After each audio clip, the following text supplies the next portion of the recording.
யெகோவா ஈரே பிரேட்டின் சேனல் வழியாக தேவநாமம் மகிமைப்படுவதாக. உங்களையும் இந்த சேனலுக்கு வெல்கம் பண்ணுறேன். இப்பொழுது நாம் பார்க்கவிருக்கிற வேத பகுதி ரோமர் 7:19. ஆதலால் நான் விரும்புகிற நன்மையை செய்யாமல் விரும்பாத தீமையை செய்கிறேன்.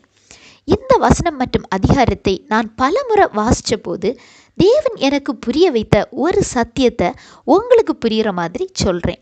அதாவது என்னை வச்சு எக்ஸாம்பிளாக வச்சு இதை நான் சொல்லி புரிய வைக்கிற போகிறேன். அதாவது ஆண்டவரையும் அவர் வசனங்களையும் நேசித்து அவர் சித்தப்படி வாழணும்னு நினைக்கிற ஒரு நபர் நான் அப்படின்னு வச்சுக்கோங்க. ஆனால் ஏதோ ஒரு காரியங்களில் சில விஷயங்களில் எனக்கு அது பாவம்னு தெரியும். ஆனாலும் நான் அதை திருப்பி திருப்பி பண்ணுறேன். நிறைய தடவை என்னை கண்ட்ரோல் பண்ணணும்னு நினைக்கிறேன், ஆனால் என்னால் முடியலை. அந்த பாவத்தை நான் திருப்பி திருப்பி பண்ணிக்கிட்டே இருக்கிறேன். அதுக்கு என்ன காரணம் தெரியுமா? எனக்குள்ள அந்த பாவம் என்னையும் மீறி அதிகமாக கிரியை செய்கிறது. இதுதான் இதில் சொல்லப்பட்டுள்ளது. அப்படி ஒரு நபரை மீறி அந்த பாவம் அவரில் கிரியை செய்தால் அவர் பாவத்துக்கு அடிமையாக இருக்கிறார், அதாவது மாம்சத்திற்குள் இருக்கிறார். உங்களுக்குள்ள அப்படி ஏதாவது ஒரு விஷயம் கிரியை செய்யுதா? எனவே நன்மை செய்ய விரும்புகிற ஒரு மனிதனை பாவம் தீமை செய்ய ஏவுகிறது. எனவே நமக்கு முதல்ல ஒரு மனக்கட்டுப்பாடு வேணும். அடுத்ததாக நாம் ஆண்டவரை வைராக்கியமாக உண்மையாக நேசிக்கிற நபராக காணப்பட்டால் அந்த பாவத்தை நம்மால் மேற்கொள்ள முடியும். அப்படி நம்மளால் மேற்கொள்ள முடியலைன்னா நமது அன்பு ஆண்டவரிடத்தில் முதன்மையாக இல்லை. நமது அன்பு வெறும் கடமைக்கானது. யாக்கோபு 4:5 பார்க்கும்போது நம்மில் வாசமாக இருக்கிற ஆவியானவர் நம்மிடத்தில் வைராக்கிய வாஞ்சியாய் இருக்கிறார் என்று வேத வாக்கியம் வீணாய் சொல்லுகிறதென்று நினைக்கிறீர்களா அப்படின்னு சொல்லப்பட்டுள்ளது. அப்படியானால் ஆவியானவர் நம்மிடத்தில் வைராக்கியமாக வாஞ்சியாய் இருக்கிறார். ஆனால் நாம் அப்படி இல்லை தானே?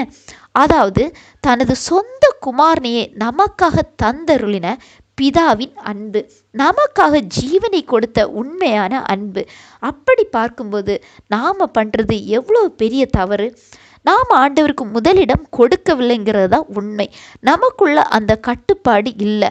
நாம் ஆண்டவரை ரொம்பவும் துக்கப்படுகிறோம். ஒரு செகண்ட் நீங்கள் யோசிச்சு பாருங்க.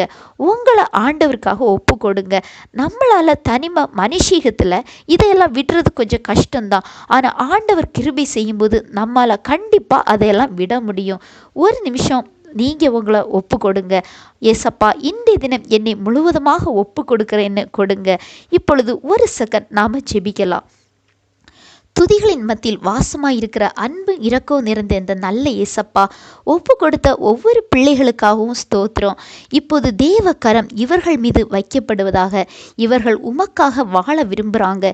இதற்கு தடையாக இருக்கிற பாவங்கள் சுபாவங்கள் இயேசுவின் நாமத்தில் இவர்களை விட்டு மாறட்டும். இன்றிலிருந்து இந்த வசனம் இவர்களோடு பேசி இவர்களை ஆவிக்குரிய வழியில் வழிநடத்தட்டும். இயேசுவின் நாமத்தாலே ஜெபிக்கிறேன். ஜெபங்கேளும் ஜீவனுள்ள நல்ல பிதாவே, ஆமீன். பிரியமானவர்களே, நீங்களும் ஏசப்பா கிட்ட இதை சொல்லி எப்பொழுதும் ஜெபம் பண்ணுங்க. ஆண்டவர் தாமே இந்த வசனங்கள் மூலம் உங்களை ஆசீர்வதிப்பாராக. ஆமீன்.